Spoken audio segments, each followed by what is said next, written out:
بسم اللہ الرحمن الرحیم۔ السلام علیکم۔ انشاءاللہ ہم آج بھی صحیح بخاری کا مطالعہ جاری رکھیں گے۔ الحمدللہ اللہ تعالیٰ کے فضل و کرم سے ابھی تک ہم نے صحیح بخاری کی کتاب وحی، کتاب ایمان، کتاب علم، کتاب وضو، کتاب غسل، کتاب تیمم، کتاب نماز، کتاب اوقات نماز اور کتاب اذان کا مکمل مطالعہ کر لیا ہے، اور ابھی ہم کتاب نمبر 11 کتاب اذان کے مسائل کے بیان میں صفت الصلاۃ کا مطالعہ کر رہے ہیں، اور ابھی تک الحمدللہ ہم نے اس کتاب کے 782 نمبر حدیث تک کا مطالعہ کر لیا ہے، اور آج ہم اپنے مطالعے کا آغاز 782 نمبر حدیث سے کریں گے۔ ابھی تک ہم نے 781 تک کا مطالعہ کیا ہے، آج ہم 782 سے اپنا مطالعے کا آغاز کریں گے، اور یہ حدیث ابو ہریرہ رضی اللہ تعالیٰ عنہ سے روایت ہے کہ رسول اللہ صلی اللہ علیہ وسلم نے فرمایا، جب غیر المغضوب علیہم ولا الضالین کہے تو تم بھی آمین کہو، کیونکہ جس نے فرشتوں کے ساتھ آمین کہی اس کے پچھلے تمام گناہ معاف کر دیے جائیں گے۔ رسول اللہ صلی اللہ علیہ وسلم نے فرمایا، جب غیر المغضوب علیہم ولا الضالین کہیں تو تم بھی آمین کہو، کیونکہ جس نے فرشتوں کے ساتھ آمین کہی اس کے پچھلے تمام گناہ معاف کر دیے جاتے ہیں۔ حدیث نمبر 783 وہ رسول اللہ صلی اللہ علیہ وسلم کی طرف نماز کے لیے گئے۔ آپ صلی اللہ علیہ وسلم اس وقت وضو میں تھے، اس لیے صف تک پہنچنے سے پہلے ہی انہوں نے رکوع کر لیا۔ پھر اس کا ذکر نبی کریم صلی اللہ علیہ وسلم سے کیا گیا تو آپ نے فرمایا، اللہ تمہارا شوق اور زیادہ کرے، لیکن دوبارہ ایسا نہ کرنا۔ یہ حدیث نمبر 783 ابی بکرہ رضی اللہ تعالیٰ عنہ سے روایت ہے۔ وہ رسول اللہ صلی اللہ علیہ وسلم کی طرف نماز پڑھنے کے لیے گئے۔ آپ صلی اللہ علیہ وسلم اس وقت رکوع میں تھے، اس لیے صف تک پہنچنے سے پہلے ہی انہوں نے رکوع کر لیا۔ پھر اس کا ذکر نبی کریم صلی اللہ علیہ وآلہ وسلم سے کیا تو آپ نے فرمایا، اللہ تمہارا شوق اور زیادہ کرے، لیکن دوبارہ ایسا نہ کرنا۔ حدیث نمبر 784 اور یہ حدیث عمران بن حسین رضی اللہ تعالیٰ عنہ سے روایت ہے۔ انہوں نے علی رضی اللہ عنہ کے ساتھ بصرہ میں ایک مرتبہ نماز پڑھی، پھر کہا ہمیں انہوں نے وہ نماز یاد دلا دی جو کہ ہم نبی کریم صلی اللہ علیہ وسلم کے ساتھ پڑھا کرتے تھے۔ پھر کہا کہ علی رضی اللہ تعالیٰ عنہ جب سب اٹھاتے اور سر جھکاتے اس وقت تکبیر کہتے۔ حدیث نمبر 786 اور یہ حدیث حضرت عبداللہ رضی اللہ تعالیٰ عنہ سے روایت ہے۔ میں نے اور عمران بن حسین نے علی ابن طالب رضی اللہ تعالیٰ عنہ کے پیچھے نماز پڑھی، تو وہ جب بھی سجدہ کرتے تو تکبیر کہتے، اسی طرح جب سر اٹھاتے تو تکبیر کہتے، 2 رکعت کے بعد پہ اٹھتے تو تکبیر کہتے۔ جب نماز ختم ہوئی تو عمران بن حسین نے میرا ہاتھ پکڑ کے کہا، علی رضی اللہ تعالیٰ عنہ نے آج محمد صلی اللہ علیہ وسلم کی یاد تازہ کر دی، اور یہ کہا کہ اس شخص نے بھی ہم کو نبی کریم صلی اللہ علیہ وسلم کی نماز کی طرح آج نماز پڑھائی۔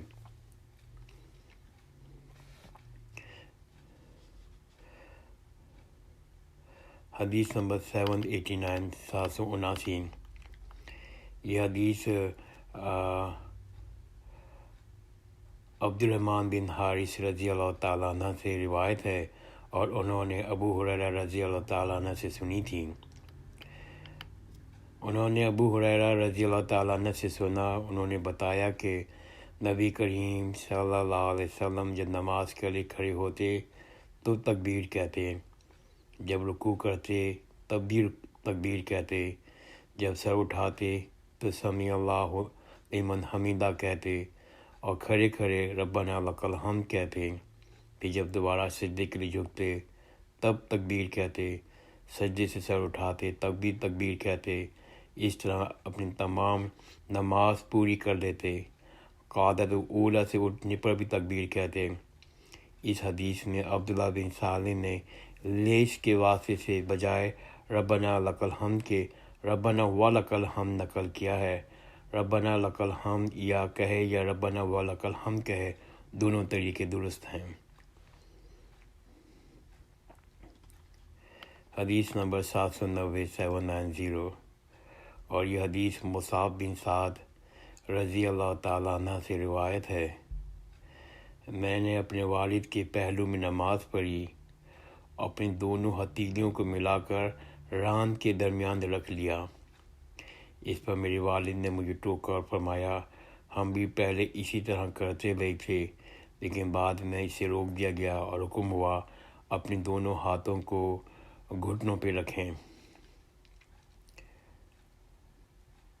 میں نے اپنے والد کے پہلو میں نماز پڑھی اور اپنی دونوں ہتھیلیوں کو ملا کر رانوں کے درمیان رکھ لیا۔ اس پر میرے والد صاحب نے مجھے ٹوکا اور فرمایا، ہم بھی پہلے اسی طرح کرتے تھے، لیکن بعد میں اسے روک دیا گیا اور حکم ہوا ہم اپنے ہاتھوں کو گھٹنوں پہ رکھیں۔ حدیث نمبر 791 791، یہ حدیث زید بن وہب رضی اللہ تعالیٰ عنہ سے روایت ہے۔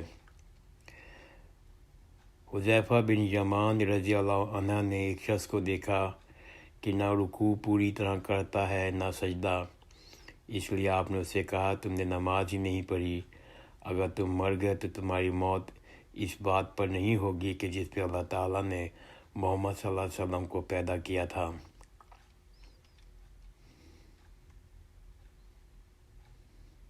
حذیفہ بن یمان رضی اللہ عنہ نے ایک شخص کو دیکھا کہ نہ رکوع پوری طرح کرتا ہے نہ سجدہ، اس لیے آپ نے اس سے کہا کہ تم نے نماز ہی نہیں پڑھی، اگر تم مر گئے تو تمہاری موت اس پر نہیں ہوگی جس پہ اللہ تعالیٰ نے محمد صلی اللہ علیہ وسلم کو پیدا کیا تھا۔ حدیث نمبر 792 792، یہ حدیث حضرت براہ رضی اللہ تعالیٰ عنہ سے روایت ہے۔ نبی کریم صلی اللہ علیہ وسلم کے رکوع و سجود، دونوں سجدوں کے درمیان کا وقفہ، جب وہ رکوع سے سر اٹھاتے تو تقریباً سب برابر تھے سوائے قیام اور تشہد کے قعود کے۔ نبی کریم صلی اللہ علیہ وآلہ وسلم کے رکوع و سجود، دونوں سجدوں کے درمیان کا وقفہ، جب رکوع سے سر اٹھاتے تقریباً سب برابر تھے سوائے قیام کے اور تشہد کے قعود کے۔ حدیث نمبر 797 797، اور یہ حدیث ابو ہریرہ رضی اللہ تعالیٰ عنہ سے روایت ہے۔ لو میں تمہیں نبی کریم صلی اللہ علیہ وآلہ وسلم کی نماز کے قریب قریب کر دوں گا۔ چنانچہ ابو ہریرہ رضی اللہ تعالیٰ عنہ نے ظہر، عشاء اور صبح کی آخری رکعت میں قنوت پڑھا کرتے تھے، سمیع اللہ لمن حمدہ کے بعد، یعنی مومنوں کے حق میں دعا کرتے تھے اور کفار پر لعنت بھیجتے۔ لو میں تمہیں نبی کریم صلی اللہ علیہ وسلم کی نماز کے قریب قریب کر دوں گا۔ چنانچہ ابو ہریرہ رضی اللہ تعالیٰ عنہ ظہر اور عشاء اور صبح کے آخری رکعات میں قنوت پڑھا کرتے تھے، سمیع اللہ لمن حمدہ کے بعد، یعنی مومنوں کے حق میں دعا کرتے تھے اور کفار پہ لعنت بھیجتے۔ حدیث نمبر 798 798، اور یہ حدیث حضرت انس رضی اللہ تعالیٰ عنہ سے روایت ہے۔ آپ نے فرمایا کہ دعائے قنوت فجر اور مغرب کی نماز میں پڑھی جاتی ہیں۔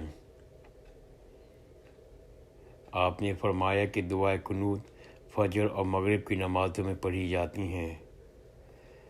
حدیث نمبر 799 799، اور یہ حدیث رافع زرقی سے روایت ہے۔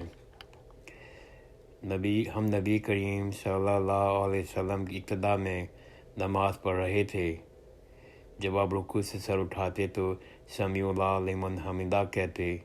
ایک شخص نے پیچھے سے کہا، ربنا ولکل حمد ربنا ولکل حمد حمدن کثیرن و طیبن مبارکن فیہ۔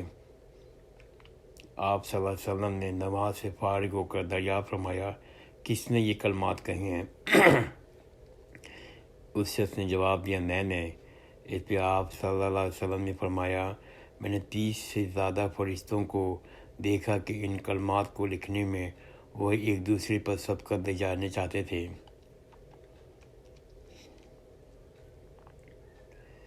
حدیث نمبر 800 اور یہ حدیث حضرت انس رضی اللہ تعالیٰ عنہ سے روایت ہے۔ حضرت انس رضی اللہ تعالیٰ عنہ نے ہمیں نبی کریم صلی اللہ علیہ وسلم کی نماز کا طریقہ بتاتے تھے۔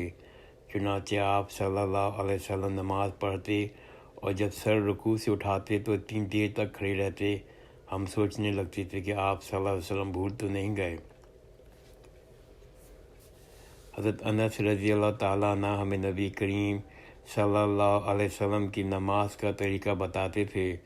چنانچہ جب آپ صلی اللہ علیہ وسلم کی نماز پڑھتے تھے اور اپنا سر رکوع سے اٹھاتے تھے تو اتنی دیر تک کھڑے رہتے تھے کہ ہم سوچنے لگتے تھے کہ آپ صلی اللہ علیہ وسلم بھول تو نہیں گئے۔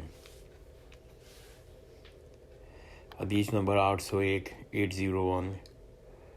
اور یہ حدیث حضرت برا رضی اللہ تعالیٰ عنہ سے روایت ہے۔ نبی کریم صلی اللہ علیہ وسلم رکوع سے سر اٹھاتے وقت اور دونوں سجدے کے درمیان کا بیٹھنا تقریباً برابر ہوتا تھا۔ نبی کریم صلی اللہ علیہ وسلم کے رکوع سے سر اٹھاتے وقت اور دونوں سجدوں کے درمیان کا وقت بیٹھنا تقریباً برابر ہوتا تھا۔ حدیث نمبر 802 اور یہ حدیث ابی قلابہ رضی اللہ تعالیٰ عنہ سے روایت ہے۔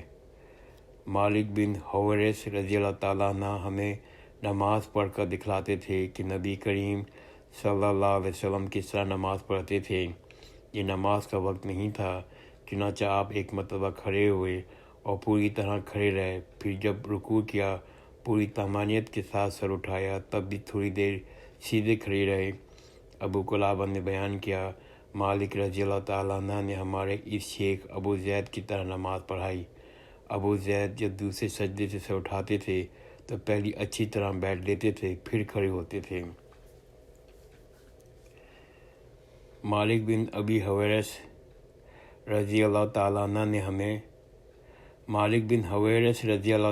ہمیں نماز پڑھ کر دکھلاتے کہ نبی کریم صلی اللہ علیہ وسلم کس طرح نماز پڑھتے تھے۔